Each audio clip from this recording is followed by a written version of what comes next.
Hello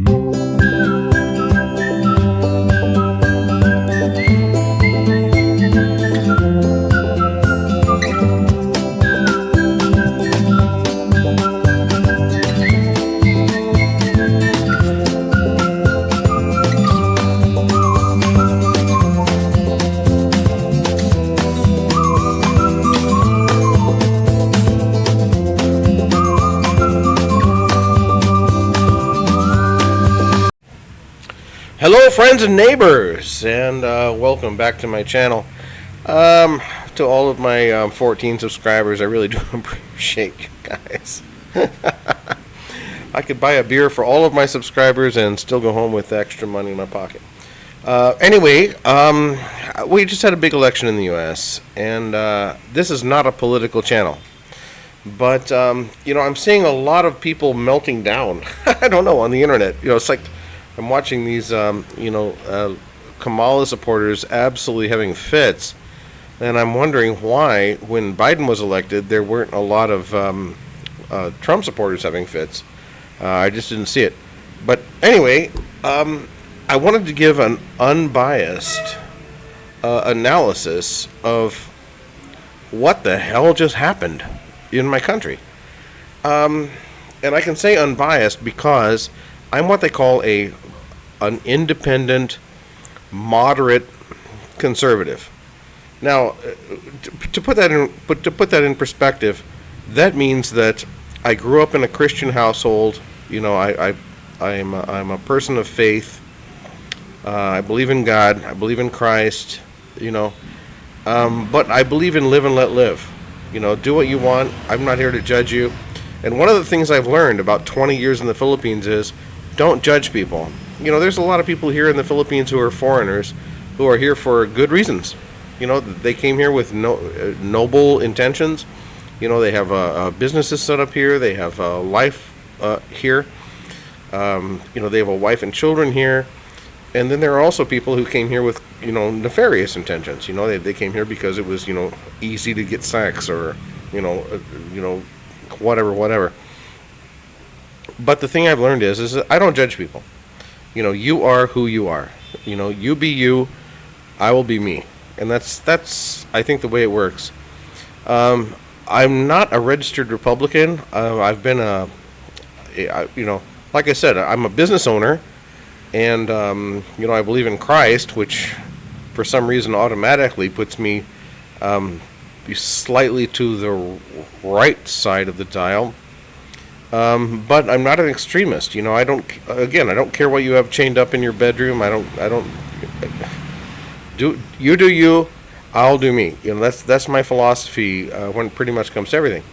But a lot of people are wondering, did Trump win this election, or did Kamala lose this election?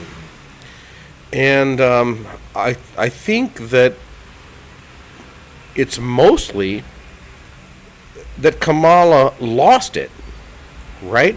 I mean, Trump was president before. So we all remember when Trump was president.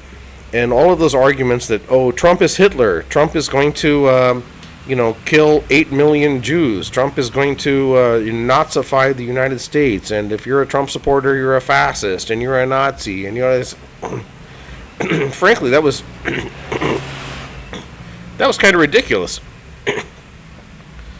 Trump was president before. I don't remember seeing piles of dead bodies and gas chambers, and I don't remember seeing that. And I think that a lot of the Kamala supporters went a little bit over the top with that kind of nonsense. Trump is a small government, low tax, low regulation, world peace, kind of guy.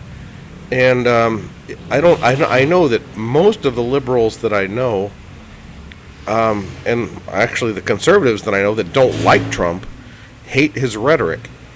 But I would remind people that it's not rhetoric that runs the country. It's policies that run the country. And I think that a lot of people in this election cycle simply got tired of the leftist policies. And it comes to light when, for example, The gay community came to us a few years ago and said, we just want equal treatment. We just want gay marriage. Treat us the same as everybody else. If I want to marry my partner, we want to share our employer's health insurance. And a lot of us, actually pretty much everybody said, okay, fine, whatever. But they went a little bit too far. And of course, everything, when you stretch something too far, it has a snapback. But I'll get to that in a minute. The issue is, Trump won larger than was expected. There is no blue wall. The Pennsylvania, Wisconsin, Michigan, that's Trump destroyed it 2 out of 3 times.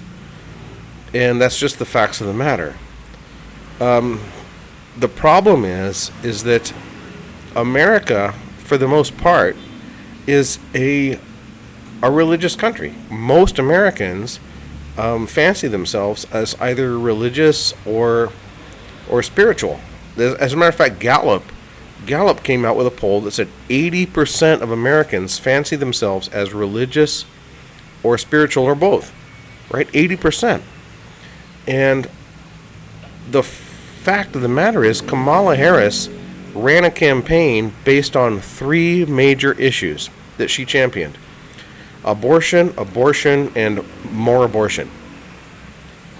And the problem is that abortion is a major issue for about 11% of Americans. And I got to be completely frank with you, I've seen a lot of those blue-haired lesbians who favor abortion. I'm thinking to myself, you're not you're not going to need one. I'll be completely honest. So the fact of the matter is that she ran a campaign that focused on very, very, very few people that it could really, really appeal to. And I know there are those people out there that are, I will vote Democrat no matter what, and blue no matter who, and it seems like she got those votes. But people who have rationale, and people who think, and people who want to have lower prices, and want to have a secure border, and want to have affordable housing, those people didn't turn out for Kamala. And again, I'm not political here. This is just the truth. This is the truth. Right? I mean, she said she wants to give $25,000 to every person who wants to buy a new house. Do you have any idea what that would do to the housing market? The prices of the housing market would go straight through the roof. And that would add trillions of dollars in debt to an already seemingly insurmountable amount of debt that we have. And then, of course, naturally, flooding the economy with that many trillions of dollars would spike inflation. And I don't understand why people always fall for the I will give you free money speech. Free money isn't free. Everyone has to pay for it. And I think that's kind of what happened. A lot of people who have any common sense woke up and said, none of the things that Kamala is promising are feasible. It can't be done. And her reaction when somebody asked, well, how are you going to pay for it? And I remember that question on 60 Minutes. And she says, well, we have to make the rich pay their fair share. Stop it. If you took 100% of all of the rich people's money, it would not pay their fair share in comparison to what you're trying to spend. It's not there. The money isn't there. You would have to print it. And when you print money like crazy, you just drive up inflation. You drive down the value of the dollar. I used to ask people, look, a diamond is expensive, right? Right? Yes. Let's just be honest. And again, this is not partisan. This is reality. If it started raining diamonds and I had to use a shovel to scrape diamonds off of my driveway in order to be able to get to work in the morning, the value of diamonds would drop dramatically. The same thing with dollars. If we print dollars and start showering the world with dollars, the value of the dollar drops. This is not company price gouging. This is not Walmart taking their earnings from 1% to 1.9%, therefore, raising their revenues by 900%. This is, come on, right? Give us a break. This is a result of policies over the last 3.5 years that just have not worked out, right? And again, I'm a moderate. I have voted Democrat. I have voted Republican. But I want to see policies that actually work. I don't believe that defunding the police is a good idea. Especially, we have these people saying defund the police. Well, they have 28 private security guards standing around them telling the poor community that they're going to withdraw the police from their community. Well, I can't think of a poor community. I used to live in poor communities. And I can imagine. I remember the night when I was in a poor community and I called the police. And this was in North Las Vegas. I called the police and said, please come. I have 25 people outside my front door. They're starting a freaking riot. They're selling drugs. Everything is going crazy. And we need the police here. And the police said to me, we have 2 people on duty right now. We're not going to come. Well, why am I paying my taxes if the police aren't going to come? That was the day I realized, maybe we need to start taking care of each other by enforcing the laws. Maybe we need to fund the police. Maybe we need to start thinking about how to not be victims. And of course, naturally, we're not allowed, if we go outside and we start attacking violent people and start, it's like, we're gonna be the ones to get arrested, right? Remember the guy in New York who defended his little store and against the guy who was robbing him and trying to kill him, and the store owner got arrested for defending himself? That's the kind of stuff that Americans are tired of. And most Americans, we just want peace. We just want to live together. We just want to be able to go to work every day and earn our money and take care of our families. This is the problem. And Democrats and the Democrat Party have crossed the line. That, they've made it a point so that, average everyday Americans can get arrested for protecting themselves. And that's not good if you want to win elections. It's just not. Right? And then we go to the border. Kamala Harris was put in charge of the border. So the first thing, the economy. Okay, let me back up a little bit. The first thing was the economy. Spending massive amounts of money increases inflation. And the first thing that Biden did when he came into office with Harris was spend shit tons of money. And of course, naturally, when you spend shit tons of money, as I illustrated before, the value of the dollar drops. The value of the dollar drops, and then you have inflation, and that's not because of price gouging by a couple of companies out there. It's just not. You cannot blame inflation on somebody who decided to raise their prices and earn 1.9% rather than 1%. That doesn't even make any sense. So, they dropped the ball on inflation and the economy. And then, let's talk about the border. Kamala was the border czar, and I oftentimes wonder if Biden was actively sabotaging Kamala from the very beginning by saying, okay, you're in charge of the border, here's a giant anchor, go swim with this. But he put her in charge of the border, and then we went ahead and let in millions and millions and millions of people without vetting, without determining if they were a benefit to our society or not a benefit to our society. And now we have all kinds of problems as a result of that. people can't get housing. Well, obviously, if you bring in all of these people and you need to provide them housing, we don't have enough housing. So Kamala's answer is well, we need to build more housing. Okay, I got an idea. How about stopping the flood of illegal immigrants? See, most Americans, if their IQ is in the triple digits, understand that you cannot fill the bucket of water until you plug the leaks. So if you say we have a housing crisis, okay, how about stop bringing more people in that need housing first? Then you can solve the housing crisis. And the number of people flooding in over the border under Biden and Harris has just been insane. It doesn't even make any sense. It's out of control.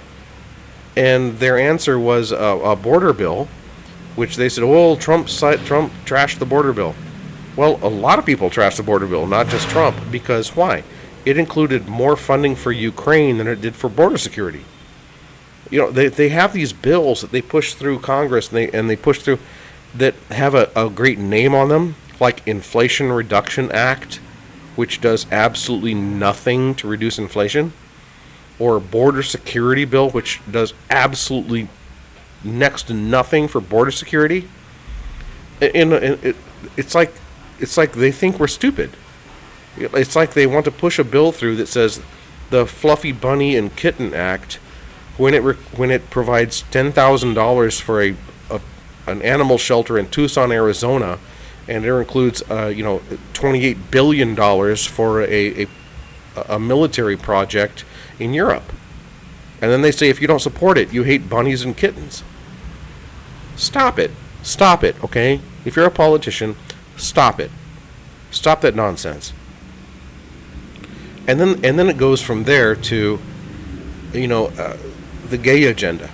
And look, I got to be completely honest. I don't care if you're gay. All right? If your big thing is you love dicks, okay, I'm excited for you. All right? I don't need to hear play-by-play. I don't need to know your whole story. I don't need to hear about it. But if that's your thing, go enjoy. Don't come to me later and say that I stopped you. All right? But it went a little far.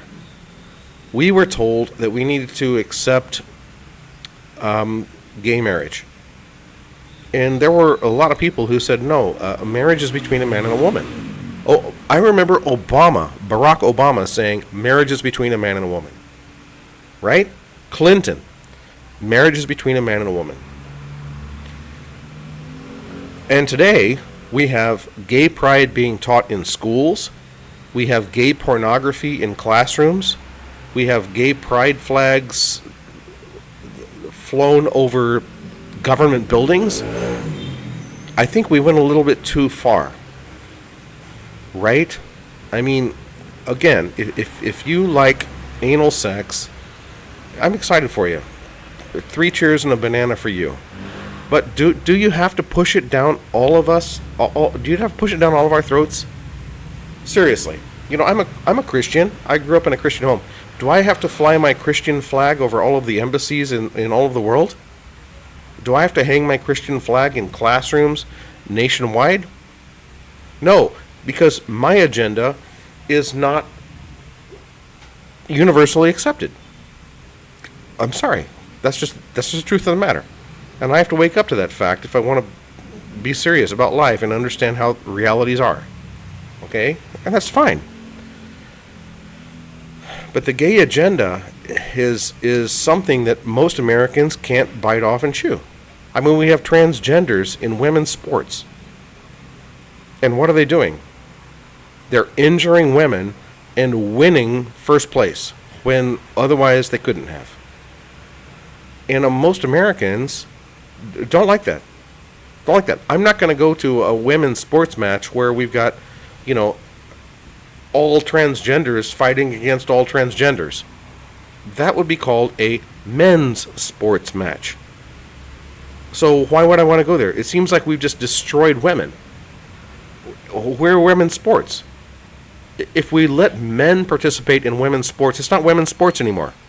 It's now men's sports. And we already have men's sports. If you're a man, go participate with other men. Most Americans agree with that. Then we have the wars. The Ukraine war would not have happened if Trump was president. Because whether or not you like Trump or don't like Trump, Trump had Putin under control. I know libs like to say, oh, Trump was Putin's pawn. No, Trump bombed Putin's troops. Trump sanctioned Putin out the wazoo. Trump killed Putin's pipeline projects. Trump stopped Putin in his tracks and kept the price of oil so low that Putin couldn't hardly earn any money. You know, it's said before that Russia is nothing more than a giant gas station. Trump kept Putin in check. And Putin, oddly, did his expansionism under Obama and did his expansionism under Biden. You'll notice that under Trump, Putin didn't do nothing. He did nothing because Trump said, if you do that, I'll bomb the shit out of you. And Putin said, no, you won't. And he said, maybe I will. And you know, the thing is about Trump, when he says, maybe I will, maybe he will. That's why Trump has such influence over these people. What about Iran? Iran sponsored the Hamas war against Israel. And of course, naturally, that would not have happened under Trump because Trump kept Iran bankrupt. Biden released billions of dollars to Iran. Billions of dollars. And what do they do with that money? They sponsor wars. Now again, I'm not being partisan. You can love Trump or you can hate Trump, but this is just the reality. These are the facts. You would not have had these wars under Trump. You would not have had this inflation under Trump. You would not have had these massive spending projects under Trump, driving the value of the dollar down, making the price of bacon go through the roof. My mother, God bless her, she can't afford her breakfast foods anymore. You would not have had these problems. You would not have had this border crisis. You would not have had millions of people in the United States looking for free meals and hotel stays and housing and everything else under Trump. You would not have had this. And again, you can either hate Trump or love Trump. And again, I am a middle of the road. I have voted Republican. I have voted Democrat. I am one of those independent voters that you want if you're a politician. But I'm just looking at the policies and I'm looking at the results. And the results that Kamala Harris and Biden have given us are inflation, an economy that's questionable. Right now, unemployment is starting to edge up. We've got the border is a disaster. We've got wars raging all over the world. We've got women sports being decimated. We've got men in women's bathrooms. Why did this even happen? You know, a lot of, and we've got unlimited abortion. Now, let me talk a little bit about abortion because, you know, it seems like to be like I said, Kamala Harris's top 3 topics are abortion, abortion, and abortion. But here's the kicker. Abortion is not a federal issue. Anyone who says Trump is going to ban abortion is lying to you. Anyone who says Kamala Harris is going to guarantee abortions for everyone is lying to you. Why? Read the 10th Amendment to the Constitution. It says that the federal government can only exercise power over the things that the Constitution gives it the power to use. That's it. If it's not in the Constitution, the federal government has no power over it. There is no abortion in the Constitution. The Biden administration has been in control for the last almost 4 years. Have they made abortion legal for everybody nationwide? No. Why? Because it would be illegal. They can't. And Kamala Harris is running her entire campaign on, I'm going to make abortion legal for everyone. How? It would be illegal. Trump cannot outlaw abortions. That would be illegal. Kamala Harris cannot allow abortions. That would be illegal. Because the 10th Amendment does not allow the federal government to exercise control over something that is not explicitly given to it in the Constitution. This is something very, very wise that our founding fathers set up, right?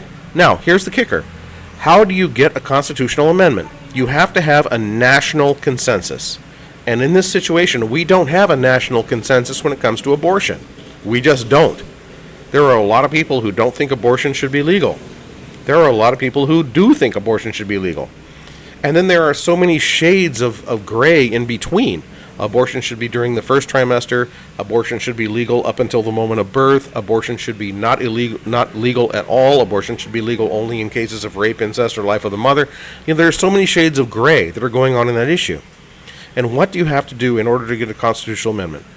You have to have 2/3 of the House of Representatives and 2/3 of the Senate all agree on an issue. And then, once they agree to it, and check this, Google me. Once they agree to it, they need to send it to the states, and 75% of the states, 38 out of 50 states, all need to ratify it before it becomes a constitutional amendment. And that's what would have to happen if you wanted to either outlaw abortion or make abortion nationally legal. Not going to happen. So, when she's running her campaign on abortion, when she has no control over abortion, a lot of people who have an IQ in the 3-digit category say, wait a minute, this doesn't make any sense. Well, what are her other issues? Her other issues are all failures.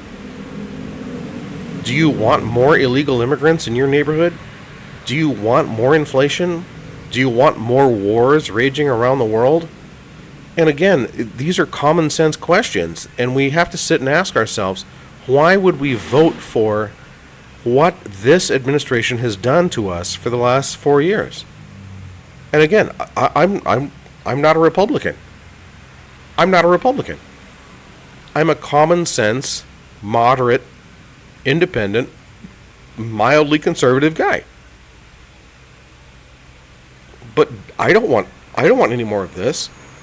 And Kamala Harris nailed her campaign coffin shut when she was on The View, and they said, well, what would you do different than Biden? And she said, nothing comes to mind. Meaning to say, she has no ideas. She has nothing new. She's not bringing anything to the table.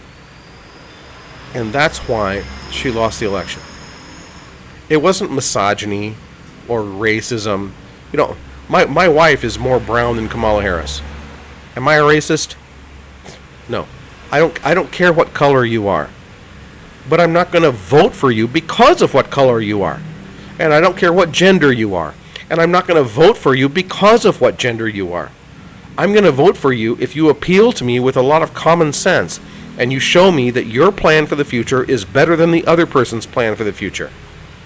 And when Trump comes out and he says, I will reduce regulations, I will reduce taxes, I will grow our business community, I will do these things, and he shows us how he's going to do it, and I will stand on Putin's neck again, and I will stand on the neck of the Iranians again, and I will stop these wars, and I will bring peace back to the world again.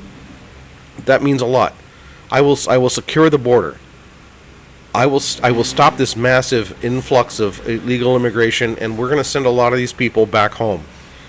You know, to me, if I was president, that's what I would do. Because we have to fix this. Kamala Harris is not planning to fix this. Biden broke it. He didn't fix it, he broke it. Biden created more problems than he solved. And that's why Trump won the election. Don't come to me with racism. I'm so tired of that argument. That doesn't even make any sense. You know, we how many racists do we have in America? I met one racist back in 1976. His name was Vince. And he hated black people because he got mugged by a bunch of black people who nearly beat him to death and robbed him. And so he hated black people. And we kind of left him alone over it because, you know, all right, well, you know, he had the scars. So we kind of let him alone. But I think, what did the Ku Klux Klan, right, the white nationalists, Biden came out and said, oh, the greatest threat to America is white nationalism. What are there, like 3 Ku Klux Klan members in Alabama? They have 5 teeth between them. That's the biggest threat to America? I don't see it. I think the biggest threat to America that we have right now is people who believe the lies of the mainstream media and people who don't know how to do basic math. Trump is not Hitler.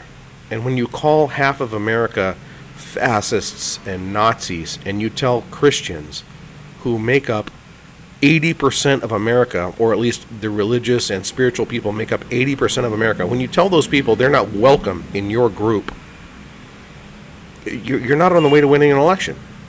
I'm in the Philippines, and if I went out and I said, you know, I'm running for president and I think Catholics suck, and I think the Pope is a jerk, my campaign manager would hand me a gun and say, here, blow your brains out next time, you get more votes. Right? And when Kamala Harris tells Christians that they're not welcome in her rallies, they put an abortion trailer in the parking lot of their convention, for Christ's sake. What? And you want to appeal to the 80% of people in America who are religious or spiritual, and you're killing babies in the parking lot? Seriously? I think she wrote a book on how to lose elections. Anyway. Hey, you know what? I'm not judging anybody. I love all you guys. But I don't understand how, or why, rather, so many libs on TikTok are melting down and not understanding what just happened. You know, you can't alienate everyone and expect to win. And you can't wreck so many people's lives over the last 3.5 years and then sit here and say, well, why aren't they voting for me anymore? You know, Trump campaigned with construction workers. He campaigned with hourly wage fast food workers. He campaigned with average everyday Americans. Kamala campaigned with Beyonce. What do I have in common with Beyonce? She doesn't even return my calls anymore. I don't know. Maybe the restraining order has something to do with it, but I'm just joking. We broke up and she cried, but I told her to move on. Anyway. Hey, I love you guys. Peace and joy. But, yeah, there's a reason why Kamala lost. And Trump was just being normal. And Kamala was appealing to nobody. All right, man. All the love.